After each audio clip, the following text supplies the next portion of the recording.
ಮುಖ ಕಾಣುತ್ತೆ.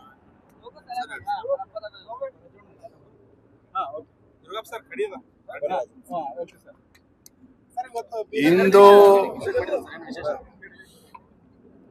ಮುಂದಿನ 3-4 ದಿನಗಳ ಕಾಲ ಕಲ್ಯಾಣ ಕರ್ನಾಟಕದ ಪ್ರವಾಸವನ್ನು ನಾವು ಹಮ್ಮಿಕೊಂಡಿದ್ದೇವೆ. ಸಂಘಟನಾತ್ಮಕವಾಗಿರ್ತಕ್ಕಂಥ ಪ್ರವಾಸ. ಇನ್ನು ರಾಜ್ಯಾದ್ಯಂತ SIR ಮತದಾರ ಪಟ್ಟಿಯ ಪರಿಷ್ಕರಣೆ ನಡೀತಾ ಇದೆ.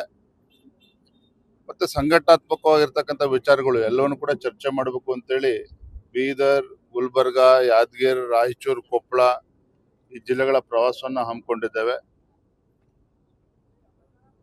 ಎಲ್ಲ ಜಿಲ್ಲೆಗಳ ನಮ್ಮ ರಾಜಕೀಯ ಸ್ಥಿತಿಗತಿ ಬಗ್ಗೆನೂ ಕೂಡ ನಾವು ಚರ್ಚೆನ ಮಾಡೋರಿದ್ದೇವೆ.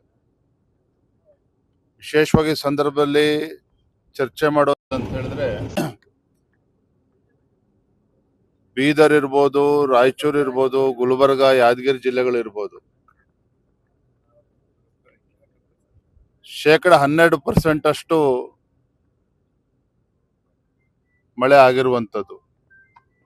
ಈ ಭಾಗದಲ್ಲಿನೇ 30 ಲಕ್ಷಕ್ಕೂ ಹೆಚ್ಚು ಹೆಕ್ಟೇರ್ಗಳಲ್ಲಿ ಇವತ್ತು ಬಿತ್ತನೆ ಆಗದೇನೆ ರೈತರು ಪರದಾಡ್ತಾ ಇದ್ದಾರೆ. ಮಳೆಯ ಅಭಾವದಿಂದ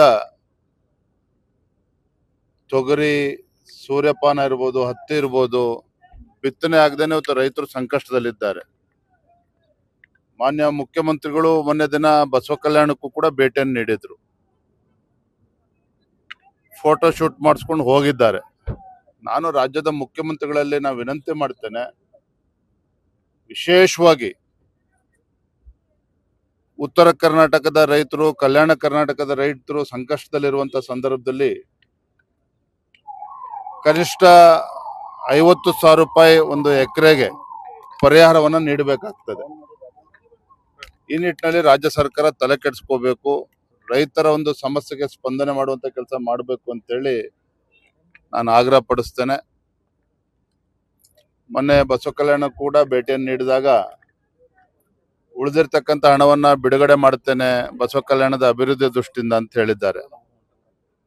ಅನುಭವ ಮಂಟಪಕ್ಕೆ ತಮ್ಮ ಎಲ್ಲರೂ ಕೂಡ ನೆನಪಿದೆ, ಹಿಂದೆ ಭಾಜಪ ಸರ್ಕಾರ ಇದ್ದಾಗ ಸನ್ಮಾನ್ಯ BS ಯಡಿಯೂರಪ್ಪನವರು ಬಹಳ ಮುತುವರ್ಜಿ ವಹಿಸಿ 100 ಕೋಟಿ ರೂಪಾಯಿಗಳನ್ನ ತತ್ಕ್ಷಣ ಬಿಡುಗಡೆ ಮಾಡಿ, 200 ಕೋಟಿ ರೂಪಾಯಿಗಳನ್ನ ತತ್ಕ್ಷಣ ಬಿಡುಗಡೆ ಮಾಡಿ, ಸುಮಾರು 500 ಕೋಟಿ ರೂಪಾಯಿ ಅಷ್ಟು ಒಂದು ಪ್ರಾಜೆಕ್ಟ್ ಆಗಿರುವಂತದ್ದು. ಆದ್ರೆ ಯಾಕೋ ಏನೋ ಕಳೆದ 3 ವರ್ಷದಲ್ಲಿ ರಾಜ್ಯದ ಕಾಂಗ್ರೆಸ್ ಸರ್ಕಾರ ಇದ್ರ ಬಗ್ಗೆ ತಲೆ ಕೆಡಿಸ್ಕೊಳ್ಳಿಲ್ಲ.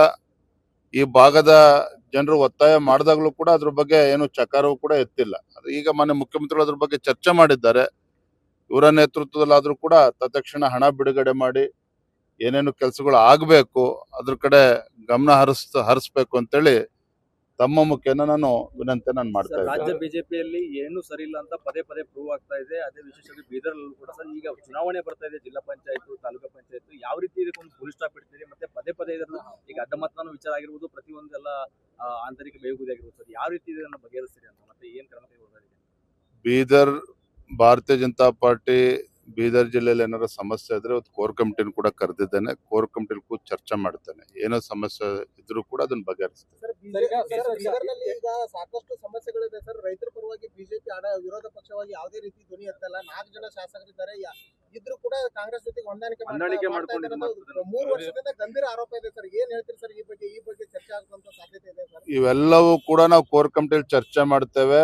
ಆ ರೀತಿ ಪ್ರಶ್ನೆನೇ ಇಲ್ಲ. ನಮ್ದು ಯಾವುದೇ ಶಾಸಕರು ಕಾಂಗ್ರೆಸ್ ಜೊತೆ ಹೊಂದಾಣಿಕೆ ಮತ್ತೊಂದು ಪ್ರಶ್ನೆ ಇಲ್ಲ.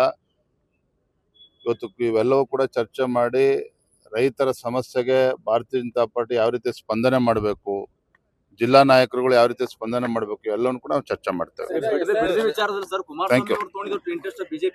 ಇರ್ಲಿ ಬಿಡಪ್ಪ, ಮಾತಾಡ್ತೀನಿ ಬಿಡಪ್ಪ, ತೊಂದ್ರೆ. Thank you.